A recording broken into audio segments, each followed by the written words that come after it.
Hey everyone, this is a piece titled The Workers' State, Thermidor and Bonapartism by Leon Trotsky. It's from February 1935. There's a brief introduction here from International Socialist Review. It says, this article, first published in the New International in July 1935, is of exceptional interest today in the light of the end of the Stalin cult. Trotsky here concisely states his basic analysis of the Soviet Union and the Stalinist bureaucracy, utilizing as a historic analogy the period of Thermidorian and Bonapartist reaction in the Great French Revolution. The article constitutes the thesis that is elaborated in his well-known book, The Revolution Betrayed.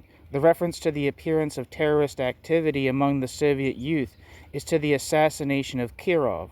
Trotsky's prediction that this would play into the hands of the worst reaction was fully confirmed in the Moscow frame-up trials, which shortly followed, for Stalin blamed the death of Kirov on the defendants in each of the trials.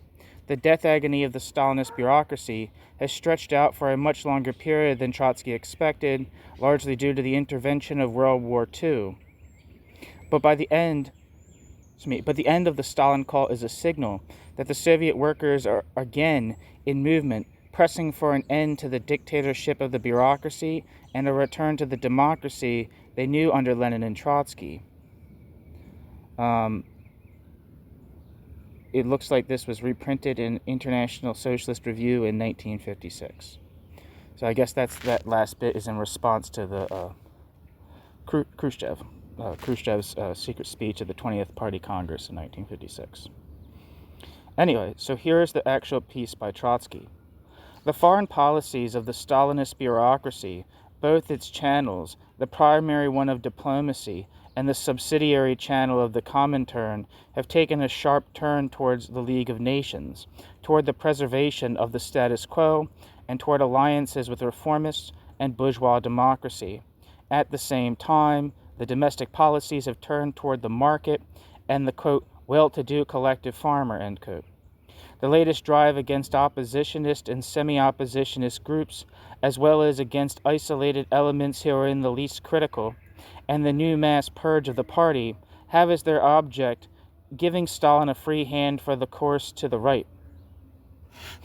And this is always the thing that, the main risk of counter-revolution in the Soviet Union is this ostensible right-wing temptation on the part of Stalin, right? Which is, I think, comes to be ridiculed pretty sharply by people in the bureaucratic collectivist frame. So the Workers' Party Independent Socialist League, because the reactionary elements of Stalinism, at least in their perspective, were built without ever legalizing or generalizing, at least, private property. Okay, so here we go. Keep going, sorry. Involved here is essentially the return to the old organic course, parenthesis, staking all on the Kulak, alliance with the Komintang, the Anglo-Russian Committee, etc., in parenthesis, but in a much larger scale and under immeasurably more onerous conditions. Where does this course lead? The word, quote, Thermidor, is heard again on many lips. Unfortunately, this word has become worn from use. It has lost its concrete content and is obviously inadequate for the task of characterizing either that stage through which the Stalinist bureaucracy is passing or the catastrophe that it is preparing. We must first of all establish our terminology. The question of, quote, Thermidor is bound up closely with the history of the left opposition in the USSR. It would be no easy task today to establish who resorted first to the historical analogy of Thermidor. In any case, the positions on this issue in 1926 were approximately as follows. The group of, quote, democratic centralism, V.M. Smirnov, Sopronov, and others who were hounded to death and exile by Stalin, declared, quote, Thermidor is an accomplished fact, exclamation point, end quote. The adherents to the platform of the left opposition, the Bolshevik Leninists, categorically denied this assertion, and it was over this issue that a split occurred. Who has proved to be correct? To answer this question, we must establish precisely what each group itself understood, quote, Thermidor to mean. Historical analogies allow of various interpretations and may therefore be easily abused. The late V.M. Smirnov, one of the finest representatives of the old Bolshevik school, held that the lag in industrialization, the growth of the kulak and the netman, the new bourgeois, the liaison between the latter and the bureaucracy, and finally, the degeneration of the party had progressed so far as to render impossible a return to the socialist road without a new revolution. The proletariat had already lost power. With the crushing of the left opposition, the bureaucracy began to express the interest of a regenerating bourgeois regime. The fundamental conquest of the October Revolution had been liquidated. Such was, in its essentials, the position of the group of democratic centralists. The left opposition argued that although the elements of dual power had indubitably begun to sprout within the country, the transition from these elements to the hegemony of the bourgeoisie could not occur otherwise than by means of a counter-revolutionary overturn.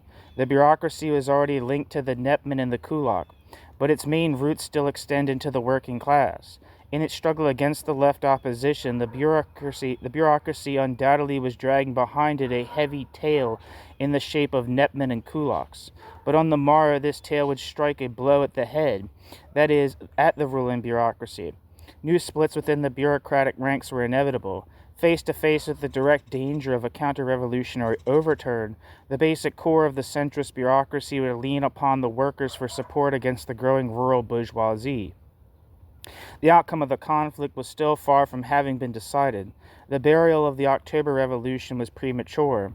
The crushing of the left opposition facilitated the work of, quote, Thermidor, but, quote, Thermidor had not yet occurred.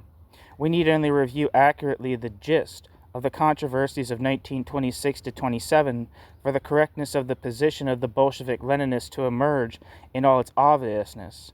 In the light of subsequent developments, as early as 1927, the kulaks struck a blow at the bureaucracy by refusing to supply the bureaucracy with bread, which the kulaks managed to concentrate in their hands. In 1928, an open split took place in the bureaucracy. The right was for further concessions to the kulak.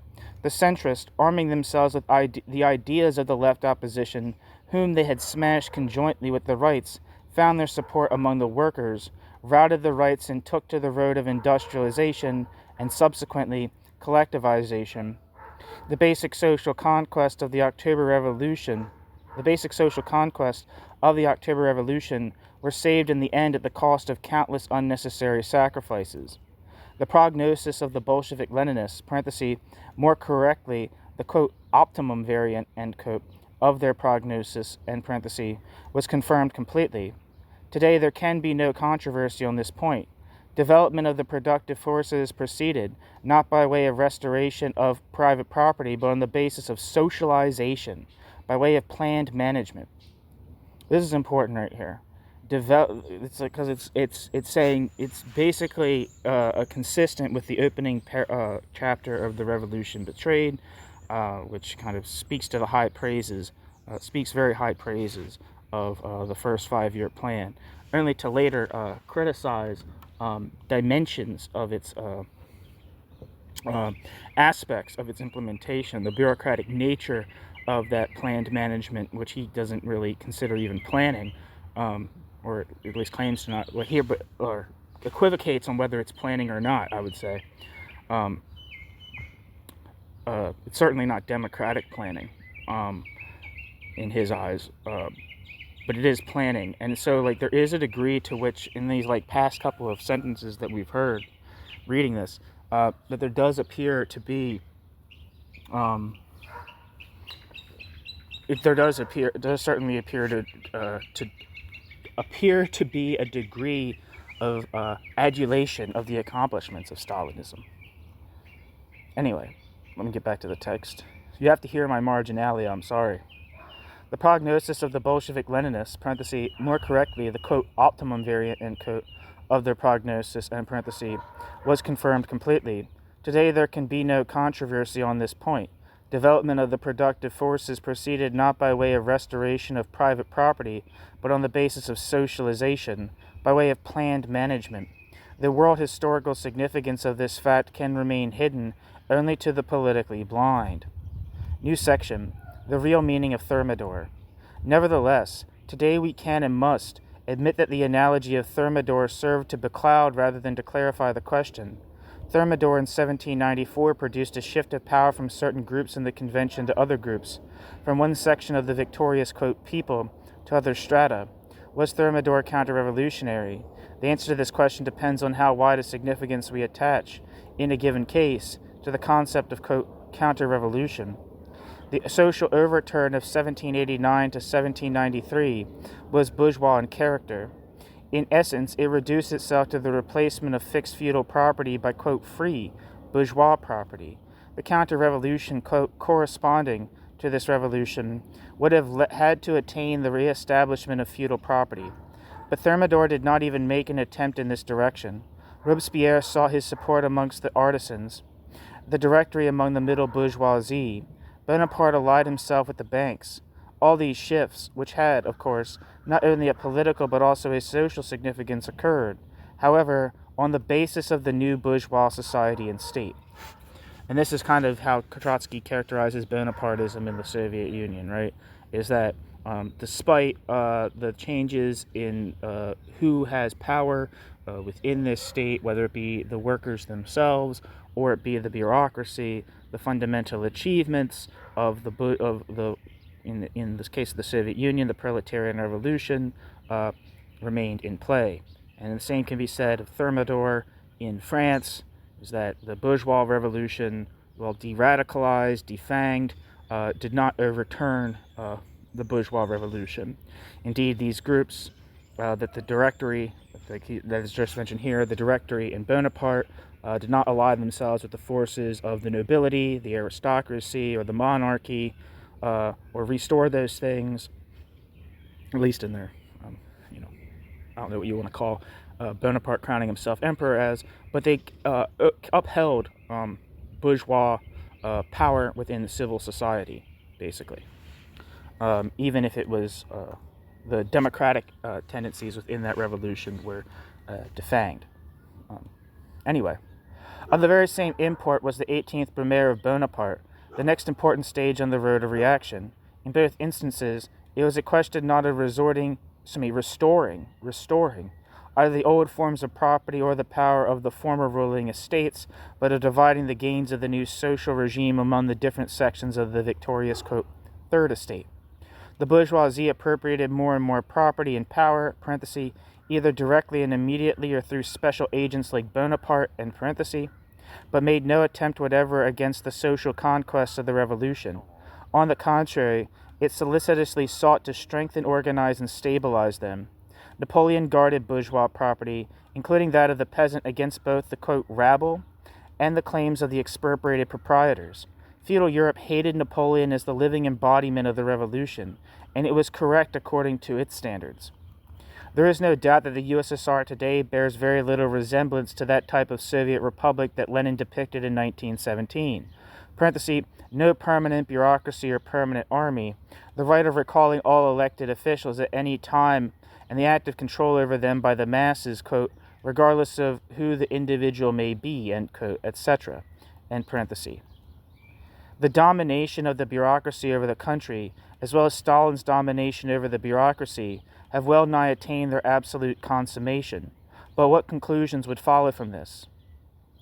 There are some who say that since the actual state that has emerged from the proletarian revolution does not correspond to ideal a priori norms, therefore they turn their backs on it. This is political snobbery, common to pacifist, democratic, libertarian, and anarcho-syndicalist, and generally ultra-left circles of petty bourgeois intelligentsia. There are others who say that since this state has emerged from the proletarian revolution, therefore every criticism of it is sacrilege and counter-revolution. That is the voice of hypocrisy behind which lurk most often the immediate material interests of certain groups among this very same petty bourgeois intelligentsia, or among the workers' bureaucracy. These two types, and political snob and the the political snob and the political hypocrite are readily interchangeable depending upon personal circumstances. Let us pass them both by. A Marxist would say that the present-day USSR obviously does not approximate the a priori norms of a Soviet state. Let us discover, however, what we failed to foresee when working out the programmatic norms. Let us furthermore analyze what social factors have distorted the workers' state. Let us check once again if these distortions have extended to the economic foundations of the state. That is to say, if the basic social questions of the proletarian revolution have been preserved. If these have been preserved, then let us find in what direction they are changing, and let us discover if there obtain in the USSR and the world arena such factors as may facilitate and hasten the preponderance of progressive trends of development over those of reaction. Such an approach is complex.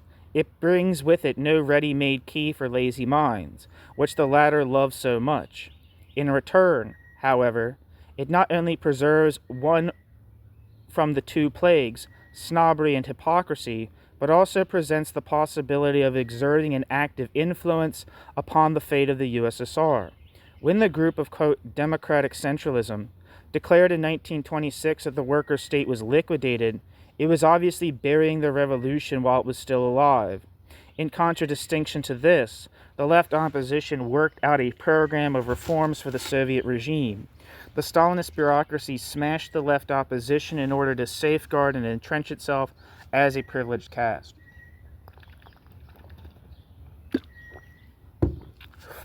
But in the struggle for its own position, it found itself compelled to take from the program of the left opposition all those measures that alone made it possible to save the social basis of the Soviet state. That is a priceless political lesson! It shows how specific historical conditions, the backwardness of the peasantry, the weariness of the proletariat, the lack of decisive support from the West, prepare for a, quote, second chapter, end quote, in the revolution, which is characterized by the suppression of the proletarian vanguard and the smashing of revolutionary internationalists by the conservative national bureaucracy. But this very same example shows how a correct political line enables a Marxist grouping to fructify developments even when the victors of the, quote, second chapter, end quote, run roughshod over the revolutionists of the, quote, first chapter. A superficial idealistic mode of thinking that operates with ready-made norms, mechanically fitting living processes of development to them, easily leads one from enthusiasm to prostration. Only dialectical materialism, which teaches us to view all existence in its process of development and in the conflict of internal forces, can impart the necessary stability to thought and action.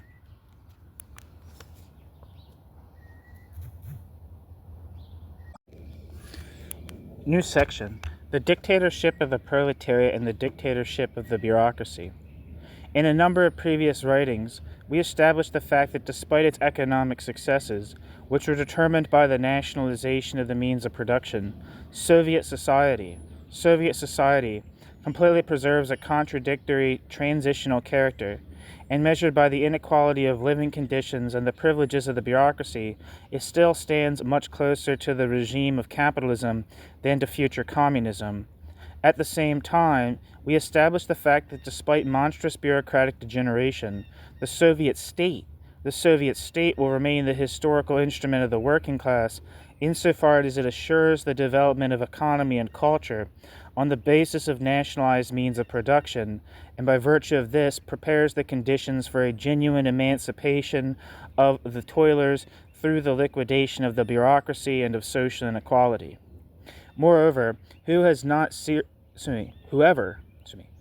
has not seriously pondered and accepted these two fundamental propositions, whoever in general has not studied the literature of the Bolshevik-Leninists on the question of the USSR from 1923 on, runs the risk of losing the leading thread with every new event and of forsaking Marxist analysis for abject lamentations.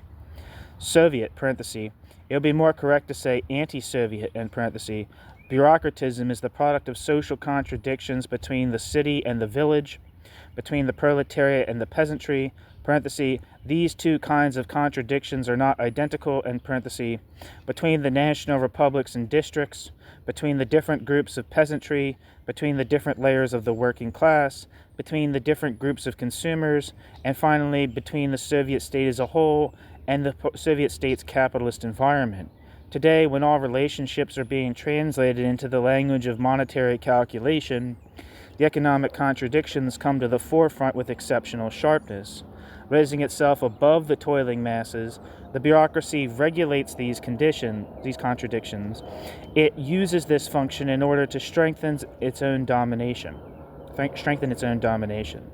By its uncontrolled and self-willed rule, subject to no appeal, the bureaucracy accumulates new contradictions. Exploiting the latter, it creates the regime of bureaucratic absolutism. The contradictions within the bureaucracy itself have led to a system of hand-picking the main commanding staff. The need for discipline within the select order has led to the rule of a single person and to the cult of the infallible leader. One and the same system prevails in factory, kolkhoz, university, and the government. A leader stands at the head of his faithful troop. The rest follow the leader. Stalin never was, and by his nature never could be, a leader of masses. He is the leader of bureaucratic, quote, leaders, their consummation, their personification. The more complex the economic tasks become, the greater the demands and the interests of the population become, all the more sharp becomes the contradiction between the bureaucratic regime and the demands of socialist development, all the more coarsely does the bureaucracy struggle to preserve its positions, all the more cynically does it resort to violence, fraud, and bribery. The constant worsening of the political regime in face of the growth of the economy and culture, this crying fact finds its explanation in this, and this alone, that oppression, persecution, and suppression serve today in a large measure not for the defense of the state, but for the defense of the rule and privileges of the bureaucracy. This is also the source of the ever-increasing need to mask repressions by means of frauds and amalgams. Quote, but can such a state be called a workers' state? End quote. Thus speak the indignant voices of moralists, idealists, and, quote, revolutionary snobs. Others, a bit more cautious, express themselves as follows, quote, perhaps this is a workers' state in the last analysis, but there has not been left in it a vestige of the dictatorship of the proletariat. We have here a degenerated workers' state under the dictatorship of the bureaucracy, end quote. We see no reason whatever to resume this argumentation as a whole. All that has to be said on this score has been in the literature and in the official documents of our tendency. No one has attempted to refute, correct, or supplement the position of the Bolshevik Leninists on this most important question. We shall here limit ourselves solely to the question of whether the factual dictatorship of the bureaucracy may be called the dictatorship of the proletariat. The terminological difficulty here arises from the fact that the term dictatorship is used sometimes in a restricted political sense and at other times in a more profound sociological sense. We speak of the, quote, dictatorship of Mussolini, end quote, and at the same time declare that fascism is only the instrument of finance capital. Which is correct? Both are correct, but on different planes. It is incontestable that the entire executive power is concentrated in Mussolini's hands, but it is no less true that the entire actual content of the state activity is dictated by the interest of finance capital. The social domination of a class, parenthesis, its dictatorship, end parenthesis, may find extremely diverse political forms. This is attested by the entire history of the bourgeoisie from the Middle Ages to the present day. The experience of the Soviet Union is already adequate for the extension of this very same sociological law, with all the necessary changes to the dictatorship of the proletariat as well. In the interim between the conquest of power and the dissolution of the workers' state within the socialist society, the forms and methods of proletarian rule may change sharply, depending upon the course of class struggle, internally and externally. Thus, the present-day domination of Stalin in no way resembles the Soviet rule during the initial years of the revolution. The substitution of one regime for the other occurred not at a single stroke but through a series of measures, by means of a number of minor civil wars waged by the bureaucracy against the proletarian vanguard. In the last historical analysis, Soviet democracy was blown up by the pressure of social contradictions. Exploiting the latter, the bureaucracy wrested the power from the hands of mass organizations. In this sense, we may speak about the dictatorship of the bureaucracy and even about the personal dictatorship of Stalin. But this usurpation was made possible and can maintain itself only because the social content of the dictatorship of the bureaucracy is determined by those production relations which were created by the proletarian revolution. In this sense, we may speak about the dictatorship of the bureaucracy and even about the personal dictatorship of Stalin. But this usurpation was made possible and can maintain itself only because the social content of the dictatorship of the bureaucracy is determined by those productive relations that were created by the proletarian revolution. In this sense, we may say that with complete justification that the dictatorship of the proletariat found its distorted but indubitable expression in the dictatorship of the bureaucracy. In the internal controversies of the Russian and international opposition, we conditionally understood by Thermidor the first stage of the bourgeois counter-revolution and aimed against the social basis of the workers' state. Footnote: the Mensheviks also speak about Thermidorian degeneration. It is impossible to understand what they mean by this. The Mensheviks were opposed to the seizure of power by the proletariat. Even today, the Soviet state is non-proletarian, in their opinion. What it really is remains a mystery. In the past, they demanded the return to capitalism. Today, they demand the return to, quote, democracy. If they themselves are not representatives of Thermidorian tendencies, then what does, quote, Thermidor mean at all? Self-evidently, it is merely a current literary expression. End footnote.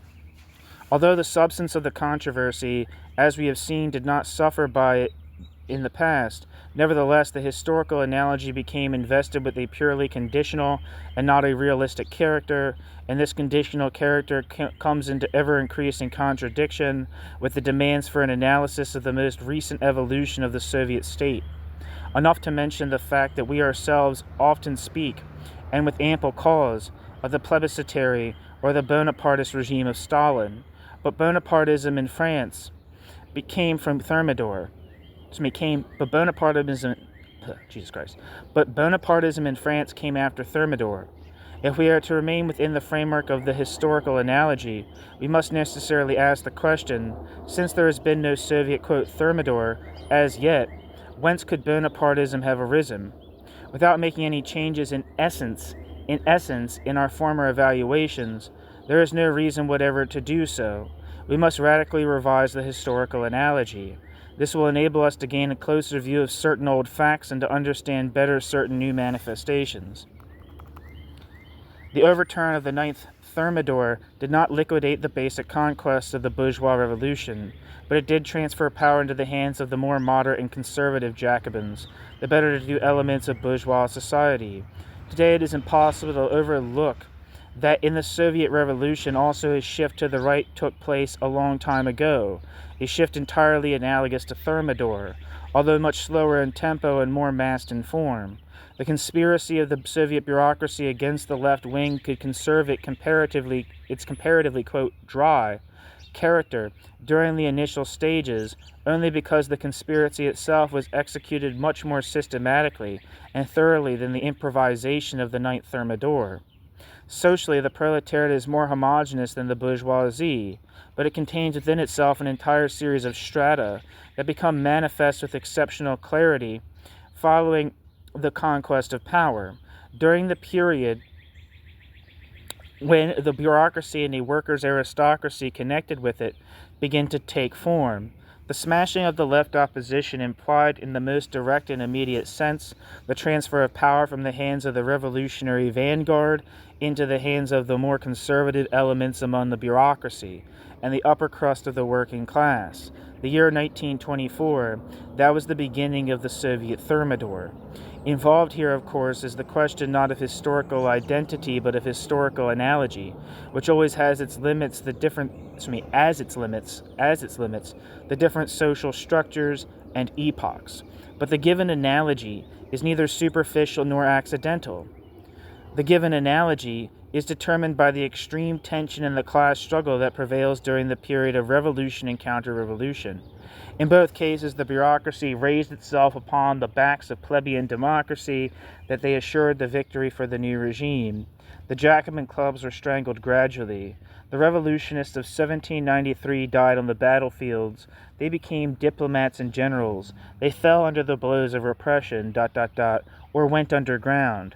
Subsequently, other Jacobins successfully transformed themselves into Napoleon's prefects. Their ranks were swelled in ever-increasing numbers by turncoats from old parties, by former aristocrats, and by crass careerists. And in Russia, the very same picture of degeneration, but in a much more gigantic arena and a much more mature background, is reproduced some 130 to 140 years later by the gradual transition from Soviets and party clubs seething with life to the commandeering of secretaries who depend solely upon the, quote, passionately beloved leader, end quote. In France, the prolonged stabilization of the Thermidorian Bonapartist regime was made possible only thanks to the development of the productive forces that had been freed from the fetters of feudalism. The lucky ones, the plunderers, the relatives, and the allies of the bureaucracy enriched themselves. The disillusioned masses fell into prostration. The upsurge of the nationalized productive forces, which began in 1923 and which came unexpectedly to the Soviet bureaucracy itself, created the necessary economic prerequisites for the stabilization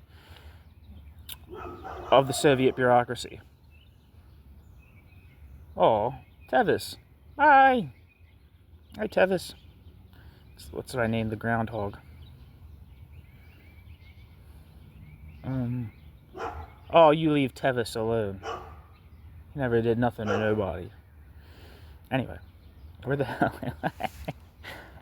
The upholding of economic life provided an outlet for the energies of active and capable organizers.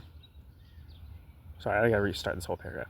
The upsurge of the nationalized productive forces, which began in 1923 and which came unexpectedly to the Soviet bureaucracy itself, created the necessary prerequisites for the stabilization of the Soviet bureaucracy.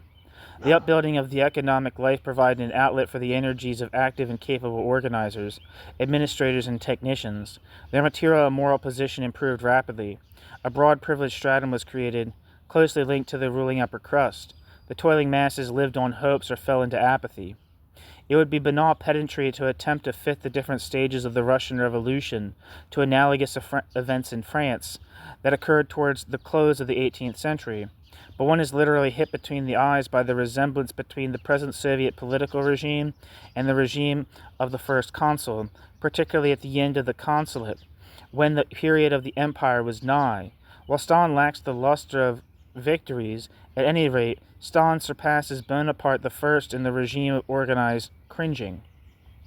Such power could be obtained only by strangling the party, the Soviets, the working class as a whole. The bureaucracy upon which Stalin leans is materially bound up with the results of the consummated national revolution, but it has no point of contact with the developing international revolution. In their manner of living, their interest in psychology, the present-day Soviet functionaries differ no less from the revolutionary Bolsheviks. The present-day Soviet functionaries differ no less from the revolutionary Bolsheviks than the generals and prefects of Napoleon differed from the revolutionary Jacobins. The Soviet ambassador to London, Maisky, recently explained to a delegation of British trade unionists how necessary and justifiable was the Stalinist trial of the, quote, counter-revolutionary, end quote, Zinovievis. This striking episode, one from among thousands, immediately brings us to the heart of the question. We know who the Zinovievists are. Whatever their mistakes and vacillations, one thing is certain. They are representatives of the, quote, professional revolutionist, end quote, type. The question of the world workers' movement the questions of the world workers' movement. These have entered into their blood. Who is Maisky? A right-wing Menshevik who broke with his own party in 1918, going to the right in order to avail himself of the opportunity to enter as a minister into the Trans-Ural white government under the protection of Kolchak. Only after Kolchak was annihilated did Maisky consider the time ripe for turning his face towards the Soviets. Lenin, and I along with Lenin, had the greatest distrust, to say nothing of contempt, for such types. Today, Maisky, in the rank of ambassador, accuses, quote, Zinovievists, end quote, and, quote, Trotskyists of striving to provoke military intervention in order to restore capitalism, the very same capitalism that Maisky had defended against us by means of civil war. The present ambassador to the United States, A. Troyanovsky, joined the Bolsheviks in his youth. Shortly afterward, he left the party. During the war, he was a patriot. In 1917, a Menshevik. The October Revolution found him a member of the Menshevik Central Committee, in addition to which, during the next few years, Troyanovsky carried on an illegal struggle against the dictatorship of the proletariat. He entered the Stalinist Party, more correctly, the diplomatic service, after the left opposition was crushed. The ambassador to Paris, Potemkin, was a bourgeois professor of history during the period of the October Revolution. He joined the Bolsheviks after the victory. The former ambassador to Berlin, Kinchuk, participated as a Menshevik during the days of the October overturn in the counter-revolutionary Moscow Committee for the Salvation of the Fatherland and the Revolution, together with Grinko, a right-wing social revolutionary, the present People's Commissar of Finance. Suritz, who replaced Kinchuk in Berlin, was the political secretary of the Menshevik Chikhaidze, the first chairman of the Soviets. He joined the Bolsheviks after the victory. Almost all other diplomats are of the same type, and in the meantime there are being appointed abroad, especially after the experience with Besedovsky, Dmitrievsky, Agabukov, and others, only the most dependable people. Not so long ago, dispatches appeared in the world press relating to the major successes of the Soviet gold mining industry, with comments concerning its organizer, the engineer Serebrovsky. The Moscow correspondent of the Temp, who is today successfully competing with Duranty and Louis Fisher as the official spokesman for the bureaucratic upper crust, took particular pains to stress the fact that Serebrovsky is a Bolshevik from 1903, a member of the, quote, Old Guard. That is what Serebrovsky's party card actually states. As a matter of fact, he participated in the 1905 revolution as a young student and Menshevik, and then went over to the camp of the bourgeoisie for many long years. The February 1917 revolution found him holding the post of government director of 2 munitions plants, a member of the Board of Trade, and an active participant in the struggle against the Metal Workers Union. In May 1917, Serebrovsky declared that Lenin was a, quote, German spy, end quote. After the victory of the Bolsheviks, Serebrovsky, along with other spetses, bracket, technical experts, specialists, end bracket, were drawn into technical work by myself. Lenin did not trust him at all. I had hardly any faith in him myself. Today, Serebrovsky is a member of the Central Committee of the party, exclamation point.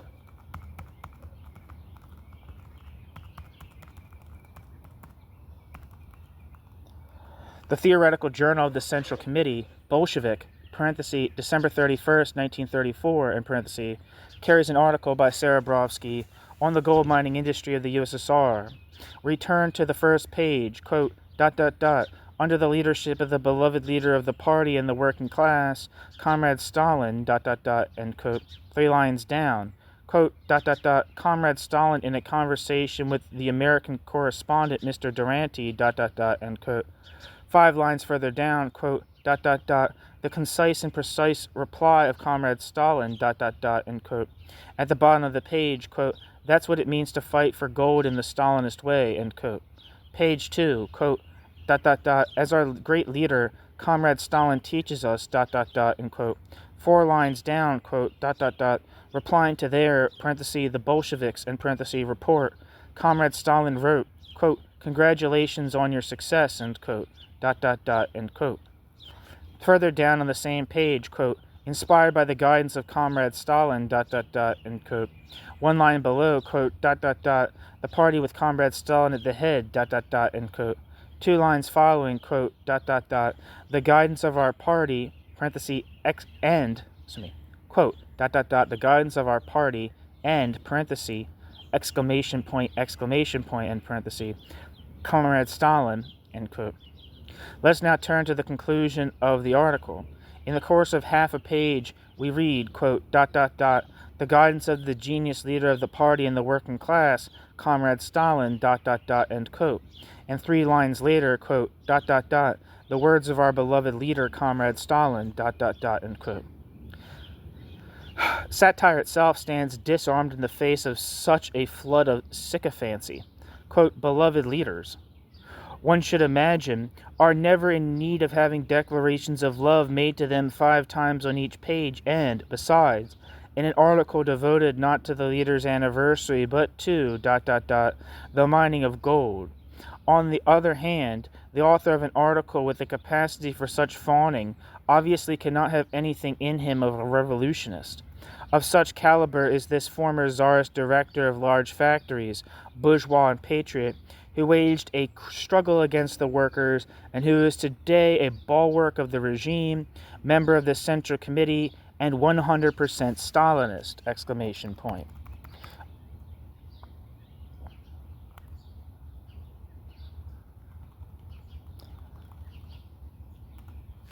Another specimen, one of the pillars of the present-day Pravda, Zaslavsky, propounded in January of this year that it was just as impermissible to publish the reactionary novels of Dostoevsky as the, quote, "counter-revolutionary works of Trotsky, Zinoviev, and Kamenev," end quote. Who is this Zaslavsky? In the dim past, a right-wing Bundist, bracket, Menshevik of the Jewish Bund, end bracket. Later a bourgeois journalist who carried on a most contemptible campaign in 1917 against Lenin and Trotsky as agents of Germany. In Lenin's article for 1917, there is to be found as a refrain the phrase, quote, "Zaslavsky and other scoundrels like him," end quote. Thus has Zaslavsky entered into the literature of the party as the consummate type of venal bourgeois calumniator. During the Civil War period, Zaslavsky was, while in hiding in Kiev, a journalist for White Guard publications. Only in 1923 did Zaslavsky go over to the side of the Soviet power. Today, Zaslavsky defends Stalinism from the counter-revolutionist Trotsky, Zinoviev, and Kamenev, exclamation point. In the USSR as well as abroad, Stalin's press is crammed with such individuals.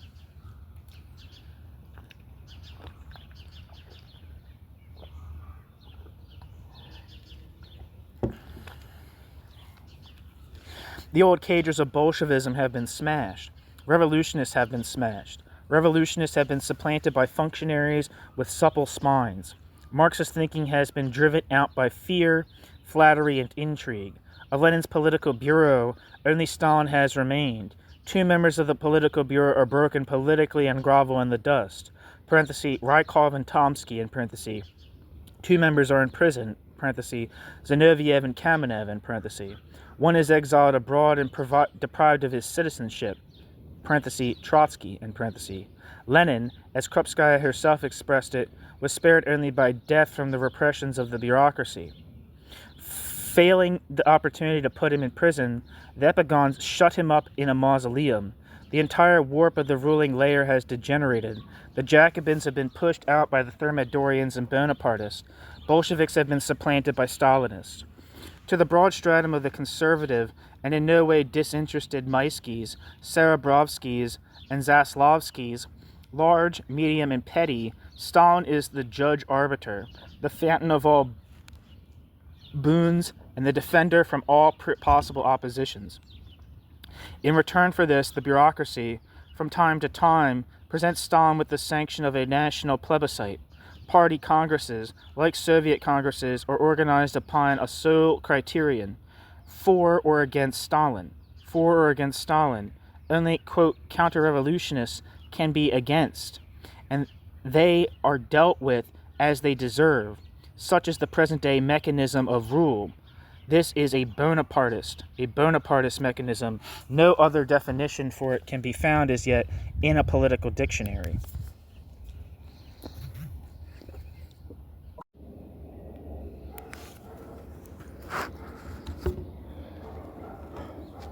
Without historical analogies, we cannot learn from history, but the analogy must be concrete. Behind the traits of resemblance, we must not overlook the traits of dissimilarity. Both revolutions put an end to feudalism and serfdom, but one of them, in the shape of its extreme wing, could only strive in vain to pass beyond the limits of bourgeois society. The other actually overthrew the bourgeoisie and created the workers' state. This fundamental class distinction, which introduces the necessary material limits to the analogy, bears a decisive significance for the prognosis. After the profound democratic revolution, which liberates the peasants from serfdom and gives them land, the feudal counter-revolution is generally impossible. The overthrown monarchy may re-establish itself in power and surround itself with medieval phantoms, but it is already powerless to re-establish the economy of feudalism. Once liberated from the fetters of feudalism, bourgeois relations develop automatically. They can be checked by no external force. They must themselves dig their own grave, having previously created their own grave digger. It is altogether otherwise with the development of socialist relations. The proletarian revolution not only frees the productive forces from the fetters of private ownership, but also transfers them to the direct disposal of the state that it itself creates. While the bourgeois state, after the revolution, confines itself to a police role, leaving the market to the market's own lulls, the workers' state assumes the direct role of economist and organizer. The replacement of one political regime by another exerts only an indirect and superficial influence upon market economy. On the contrary, the replacement of a workers' government by a bourgeois or petty bourgeois government would inevitably lead to the liquidation of the planned beginnings, and subsequently to the restoration of private property. In contradistinction to capitalism, socialism is built not automatically but consciously. In contradistinction to capitalism, socialism is built not automatically but consciously. Progress towards socialism is inseparable from that state power that is desirous of socialism or that is constrained to desire it. Socialism can acquire an immutable character only at a very high stage of its development, when its productive forces have far transcended those of capitalism, when the human wants of each and all can obtain bounteous satisfaction, and when the state will have completely withered away, dissolving in society. But all this is still in the distant future. At this given stage of development, the socialist construction stands and falls at the workers' state. Only after thoroughly pondering the difference between the laws of the formation of bourgeois, quote, anarchistic, end quote, end parenthesis, and socialist, quote, planned, end quote, end parenthesis, economy, is it possible to understand those limits beyond which analogy with the French Revolution cannot pass.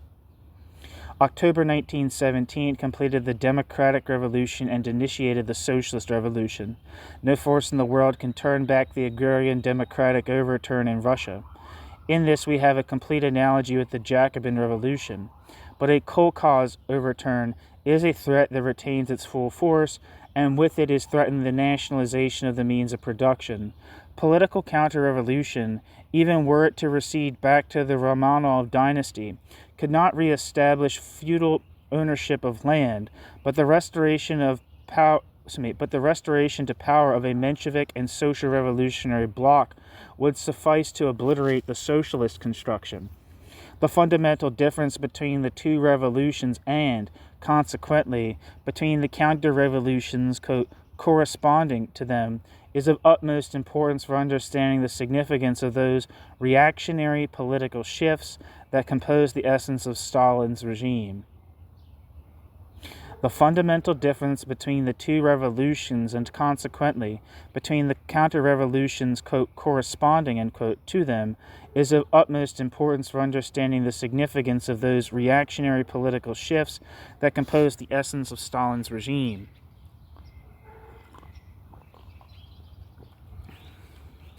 The peasant revolution, as well as the bourgeoisie that leaned upon it, was very well able to make its peace with the regime of Napoleon, and it was even able to maintain itself under Louis the 18th. Louis the 18th. Was there a Louis the 18th? I thought it was Louis the 16th that got his head chopped off. Or is that...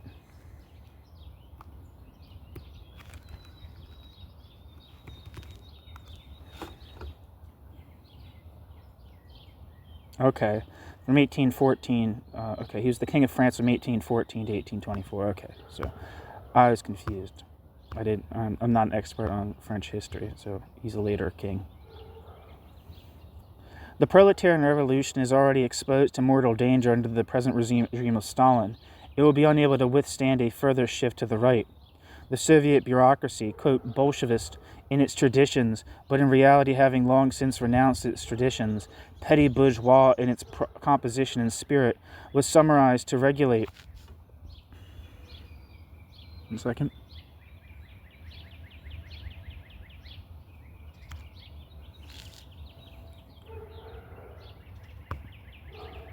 One second, sorry.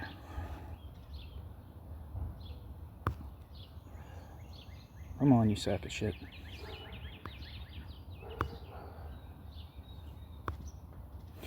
Where am I? The Soviet bureaucracy, quote, Bolshevist in its traditions, but in reality having long since renounced its traditions, petty bourgeois in its composition and spirit, was summoned to regulate the antagonism between the proletariat and the peasantry, between the workers' state and world imperialism, such as the social base of bureaucratic centrism's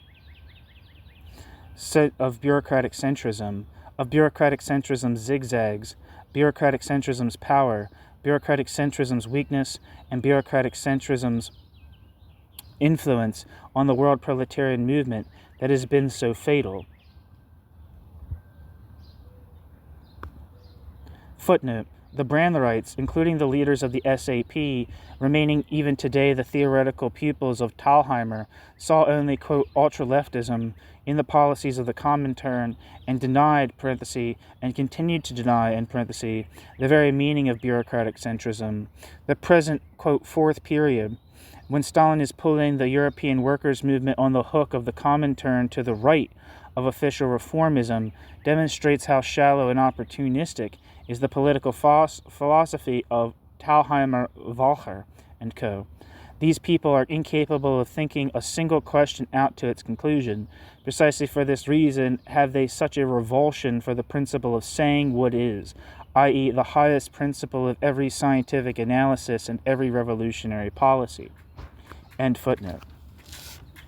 As the bureaucracy becomes more independent, as more and more power is concentrated in the hands of a single person, the more does bureaucratic centrism turn into Bonapartism.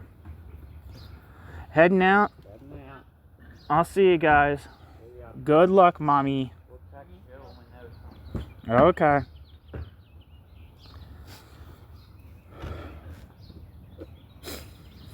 The concept of Bonapartism, being too broad, demands concretization.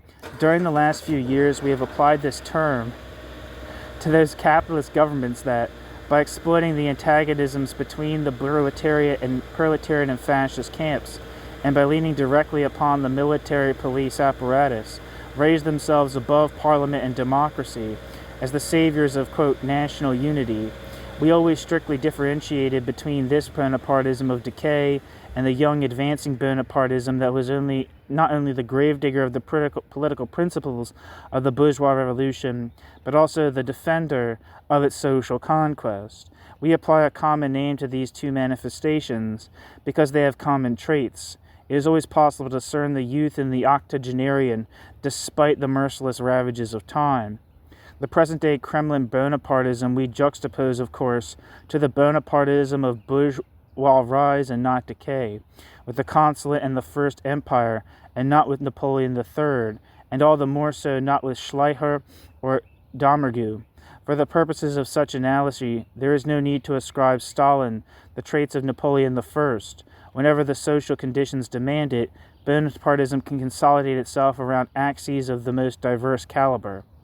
From the standpoint that interests us, the difference in the social basis of the two Bonapartisms, of Jacobin and Soviet origin, is much more important. In the former case, the question involved was the consolidation of the bourgeois revolution through the liquidation of its principles and political institutions. In the latter case, the question involved is the consolidation of the worker-peasant revolution through the smashing of its international program, its leading party, its Soviets. Carrying the policies of Thermidor further, Napoleon waged a struggle not only against the feudal world, but also against the, quote, rabble and the democratic circles of the petty and middle bourgeoisie. In this way, Bonaparte concentrated the fruits of the regime born out of the revolution in the hands of the new bourgeois aristocracy.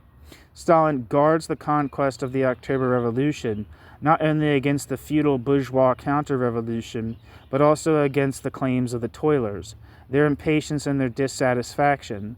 Stalin crushes the left wing that expresses the ordered historical and progressive tendencies of the unprivileged working masses.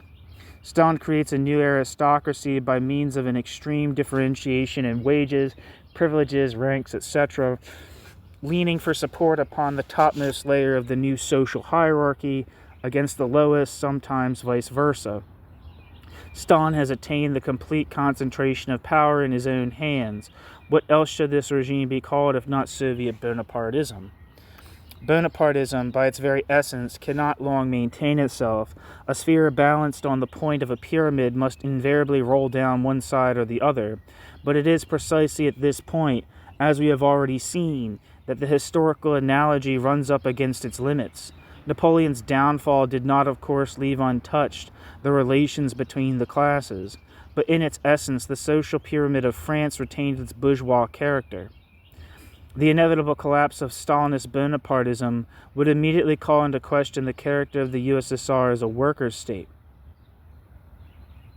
The inevitable collapse of Stalinist Bonapartism would immediately call into question the character of the USSR as a workers' state.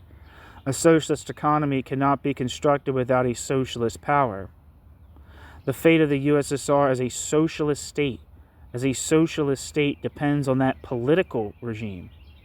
That political regime that will arise to replace Stalinist Bonapartism. Only the revolutionary vanguard of the proletariat can regenerate the Soviet system if it is again able to mobilize around itself the toilers of the city and the village. From our analysis, there follows a number of conclusions that we set down briefly below. The Thermidor of the Great Russian Revolution is not before us, but already far behind.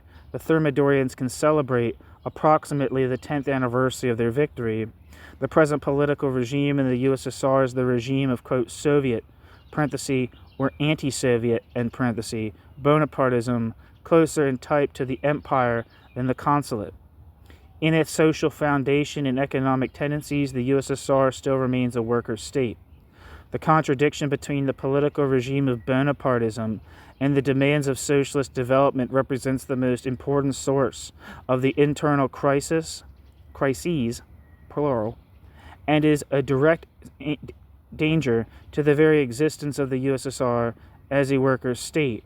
Due to the still low level of productive forces and to the capitalist environment, classes and class contradictions, now weakening, now sharpening, will still continue to exist within the USSR for an indeterminately long period of time.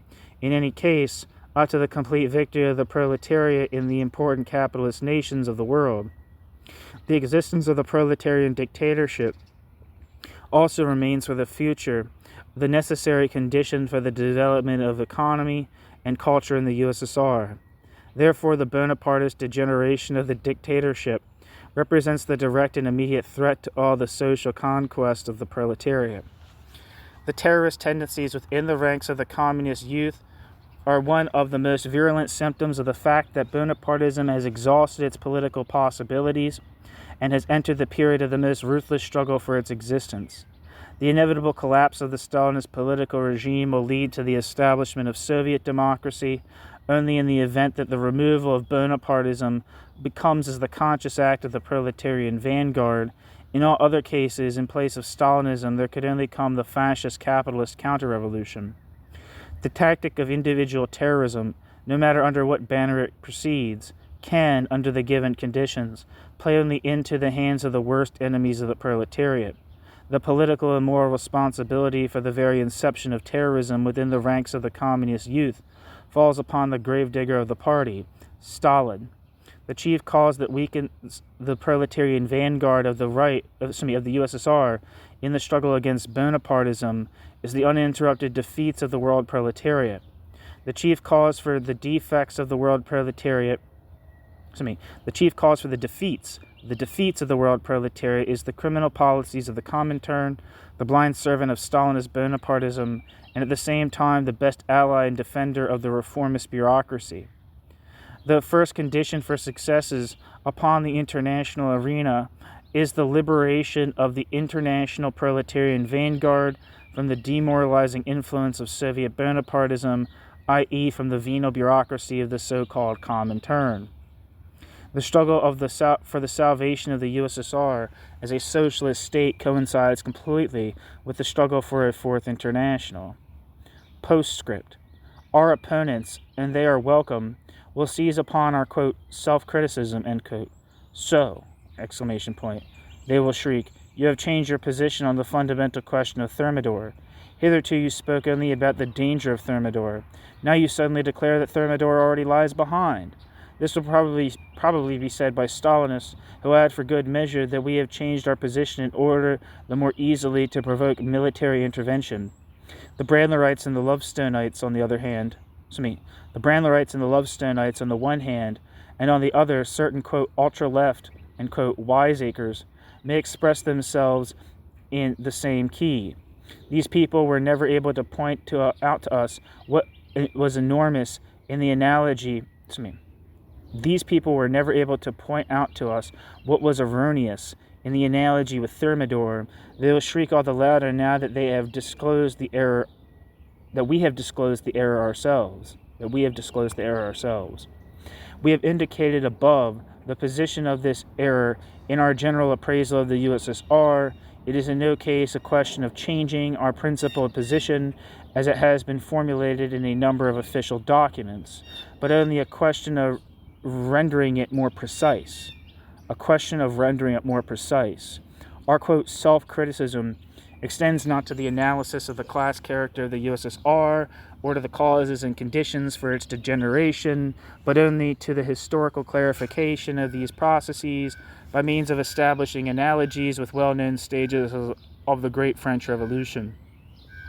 The correction of a partial, even though an important error, not only leaves unshaken the basic position of the Bolshevik Leninists, but also enables us to establish it more precisely and concretely by means of more correct and more realistic analogies. It should also be added that the disclosure of the error was greatly facilitated by the fact that the very processes of the political degeneration, which are under discussion, have in the meantime assumed a much more distinct shape.